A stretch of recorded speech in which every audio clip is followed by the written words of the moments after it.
বিরামপুর বনের পাখিরা ছিল অনেক পরিশ্রমী। তারা তাদের জমিতে অনেক ধরনের ফসল ফলাতো। তাদের জমি ভর্তি ফসল, ঘর ভর্তি খাবার থাকতো, কিন্তু এত কিছু থাকার পরেও তাদের মনে তেমন শান্তি থাকতো না, কেননা তারা পর্যাপ্ত ফসল ফলালেও সঠিক মূল্য পেত না। এই নিয়ে তাদের বিভ্রান্তিতে থাকতে হতো। 1, 2, এই 10, 20, 30, 40, এই 50। এ কি কালু দাদা, মাত্র 50,000 টাকা? এতগুলো আলু বিক্রি করলে আর ইগল দাদা কিনা তোমাকে এত কম টাকা দিলো? টোনা, কি আর করার, জানিসই তো ঈগল দাদা আমাদের সঠিক মূল্য দেয় না, তাই তো কম দামে ফসল বিক্রি করে দেই। কালু দাদা, ওই ইগল দাদা এতদিন আমাদের অনেক ঠকিয়েছে। আর না, আমি এখন থেকে এই বনে কোনো ফসল বিক্রি করব না। আমার কষ্ট হলেও এবার আমি শহরে গিয়ে তরমুজ বিক্রি করব। এই কথা বলে টোনা সেখান থেকে চলে যায়। আর পরের দিন তরমুজ নিয়ে টোনা শহরে চলে আসে আর শহরে তরমুজ বিক্রি করতে থাকে। এই তরমুজ নিয়ে যাও, তরমুজ, টাটকা টাটকা তরমুজ। এই তরমুজ নিয়ে যাও, তরমুজ। কিছুক্ষণের মধ্যে টোনা সব তরমুজ বিক্রি করে তাদের বনে ফিরে আসে আর কালুর সাথে টোনার দেখা হয়ে যায়। কি রে টোনা, শহরে গিয়ে তরমুজ বিক্রি করছিস নাকি? হ্যাঁ গো কালু দাদা, সব তরমুজ বিক্রি করেছি আর তোমার থেকে 3,000 টাকা বেশি লাভও করেছি। কালু দাদা, তুমি চাইলে শহরে গিয়ে আমার সাথে ফসল বিক্রি করতে পারো। না না টোনা, আমি এত পরিশ্রম করতে পারবো না। বনে চাষাবাদ করে যা টাকা পাই এটাই অনেক। কালু টোনাকে এ কথা বলে ঈগলের কাছে চলে যায়। ঈগল দাদাকে টোনার কথা বললে ঈগল দাদা নিশ্চয়ই আমার কাছে বেশি দামে ফসল কিনে নিবে, এতে আমারই লাভ হবে। ঈগল দাদা, তোমার জন্য একটা দুঃসংবাদ আছে। কি দুঃসংবাদ মানে? কি সেই দুঃসংবাদ? এরপর ঈগলকে কালু সব কথা খুলে বলে। ঈগল দাদা, তোমাকে এত বড় খবর দিলাম, তুমি আমার থেকে বেশি দামে সবজি কিনে নিবে না? চুপ কর লোভী কালু, তোর থেকে বেশি দামে সবজি কিনে নেওয়া দূরের কথা, আরো কমিয়ে দিব। তোদের দেখছি খুব সাহস বেড়ে গেছে, আগে গিয়ে ওই টোনার একটা হেস্তনেস্ত করতেই হবে। এরপর ঈগল রেগে টোনার বাড়িতে চলে যায়। টোনা, এই টোনা, বাইরে আয় বলছি। কি হয়েছে ইগল দাদা, এভাবে চিৎকার করছো কেন? তোর সাহস তো কম না, তুই আমার কাছে তরমুজ বিক্রি না করে শহরে বিক্রি করেছিস। ইগল দাদা, আমার তরমুজ আমি যেখানে খুশি সেখানে বিক্রি করব, এর কৈফিয়ত আমি তোমাকে দিব কেন? যেখানে আমার লাভ হবে সেখানে আমি ফসল বিক্রি করব, এটাই তো স্বাভাবিক। শহরে গিয়ে দেখছি তোর মুখে খুব বুলি ফুটেছে, তবে কান খুলে তুই শুনে রাখ, এই বনে তুই কিভাবে চাষবাস করিস সেটাই আমি দেখে নিব। আজ থেকে বনে কোথাও তুই বীজ কিনতে পারবি না, তোর জন্য সবকিছু বন্ধ। ঈগল টোনাকে হুমকি দিয়ে সেখান থেকে চলে যায়। আর এসব শুনে টোনা আর টুনির মুখটা মলিন হয়ে যায়। টোনা, ইগল দাদার সাথে তুমি কেন লাগতে গেলি? এখন তো আমরা বিপদে পড়বো। টনি, তুমি কোনো চিন্তা করো না, আমার যতই কষ্ট হোক আমি শহরে গিয়ে ফসল বিক্রি করব, দেখবো ওই ইগল আমাদের কিভাবে থামিয়ে রাখে। টোনা টুনিকে এভাবে আশ্বাস দিতে থাকে। এরপর থেকে টোনা অনেক পরিশ্রম করে চাষাবাদ করে আর তা নিয়ে গিয়ে শহরে বিক্রি করে আসে। দেখতে দেখতে পেরিয়ে যায় অনেক দিন। ধীরে ধীরে টোনার ঘরে থাকা সব বীজ দিয়ে চাষবাস করাও শেষ হয়ে যায়। জমিতে মাত্র কিছু টমেটো ছিল। টোনা, এই টমেটো যে আমাদের শেষ সম্বল, বনে তোমাকে কেউ বীজ দিচ্ছে না, তুমি জমিতে কি চাষ করবে বলো তো? এদিকে মেয়ের পড়াশোনা, সংসার সবকিছু তুমি কিভাবে চালাবে? টনি, আমি থাকতে তুমি এত চিন্তা করছো কেন? এই টমেটো গুলো শহরে বিক্রি করে আসি, তারপর না হয় ভাবা যাবে কি করব আমি।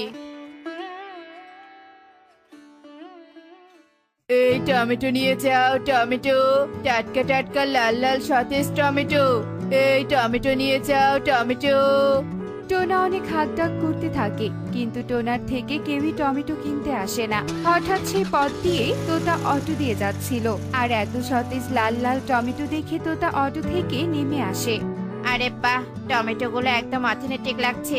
এই টমেটোই তো স্বাস্থ্যের জন্য ভালো। এই যে টমেটোওয়ালা, তুমি কি শুধু টমেটোই বিক্রি করো? না না স্যার, গ্রামের বনে আমার অনেক জমি আছে, সেখানে ধান, তরমুজ, আলু, টমেটো থেকে শুরু করে সব ধরনের জিনিস চাষ করি, একদম জৈব সার দিয়ে, কোনো ভেজাল নেই। বুঝতে পেরেছি, তোমার চাষ করা ফসল দিয়ে আমার ব্যবসা আরো বড় করতে পারবো, কিন্তু এর থেকে আরো তোমাকে দামি জিনিস চাষ করতে হবে। এতে তোমারও লাভ হবে, আমারও হবে। কিন্তু স্যার, আমি তো আজ থেকে কিছুই চাষাবাদ করতে পারবো না। বনে আমার জন্য সবকিছু নিষিদ্ধ হয়ে গেছে। টোনা, তুমি কোনো চিন্তা করো না, তোমাকে আমি স্ট্রবেরি বীজ দিব। এই স্ট্রবেরির অনেক দাম, চাহিদাও বেশি, আমাদের দুজনের অনেক লাভ হবে, বুঝেছো? তোতার কথা শুনে টোনা অনেক খুশি হয়ে যায়। এরপর তোতা টোনাকে স্ট্রবেরির বীজ কিনে দেয়, আর তা নিয়ে টোনা বনে ফিরে তাদের জমিতে বীজ রোপণ করতে থাকে। কিরে টোনা, তোকে তো বনে কেউই বীজ দেয় না, তাহলে জমিতে কি রোপণ করছিস শুনি? কালী দাদা, টোনা ব্যস্ত, ওকে একদম বিরক্ত করো না তো। আর হ্যাঁ, আমরা জমিতে স্ট্রবেরি চাষ করছি। এবার দেখো আমরা কত ধনী হয়ে যাই। কি? স্ট্রবেরি? স্ট্রবেরি নামে আবার কিছু হয় নাকি? হা, হা, হা, হা, হা। এই টোনা টুনির দেখছি মাথা খারাপ হয়ে গেছে। হা, হা, হা, হা, হা। টুনিদের কথা শুনে কালু হাসতে হাসতে সেখান থেকে চলে যায়। কি রে টনি, শুনলাম তুই নাকি দুদিন পর বড়লোকের বউ হয়ে যাবি। তোর স্বামী টোনা স্ট্রবেরি বিক্রি করে নাকি লাখপতি হবে। দেখো সুখী দিদি, একদম মস্করা করবে না, সময় এলে দেখতে পারবে আমরা সত্যি বলছি নাকি মিথ্যে। আচ্ছা ঠিক আছে রে টনি, আমরা দেখার অপেক্ষায় থাকলাম। এরা পুরো পাগল হয়ে গেছে। সুখের এমন মস্করায় টুনির মন অনেক খারাপ হয়ে যায়, তাই টুনি সেখান থেকে চলে যায়। অন্যদিকে টুনির মেয়ে তার বন্ধুদের সাথে স্কুল থেকে ফিরছিল। জানিস তো রে, আমার বাবা স্ট্রবেরি চাষ করেছে। স্ট্রবেরি বিক্রি করলে আমাকে অনেক টাকা হবে। বাবা বলেছে তারপর আমাকে ভালো একটা স্কুলে ভর্তি করিয়ে দিবে।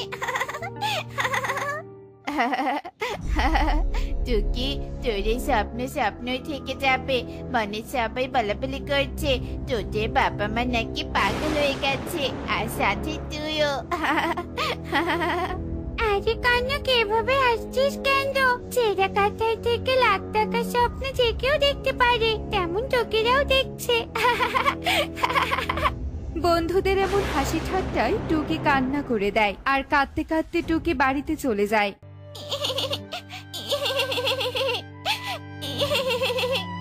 কি রে মা টুকি, তুই এভাবে কান্না করছিস কেন?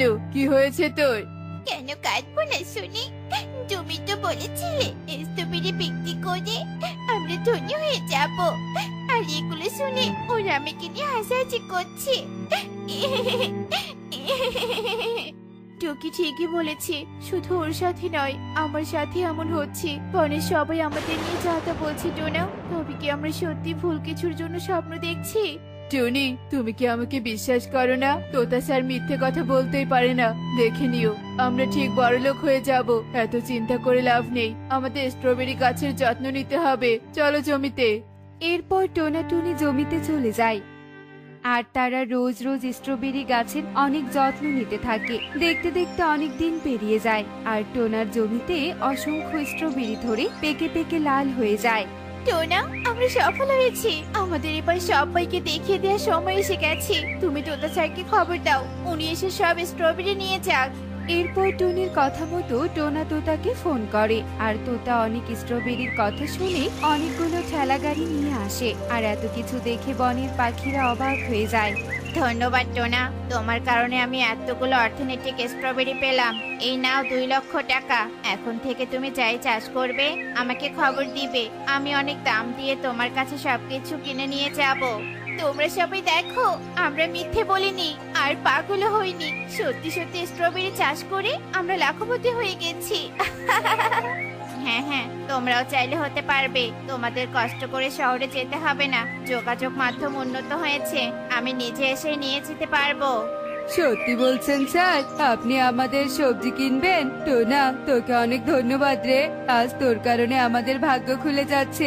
আমরা না বুঝে তোদের অনেক কষ্ট দিয়েছি। তোরা আমাদের ক্ষমা করে দে টোনা টুনি, ক্ষমা করে দে। এরপর থেকে বনের সবাই এগুলির কাছে সবজি বিক্রি না করে তোতার কাছে বিক্রি করে, আর অনেক টাকা উপার্জন করে। আর অন্যদিকে হায় হায় হায় রে, অতিরিক্ত লোভ করে আমি সব হারালাম রে। আমার আমও গেছে, ছালও গেছে।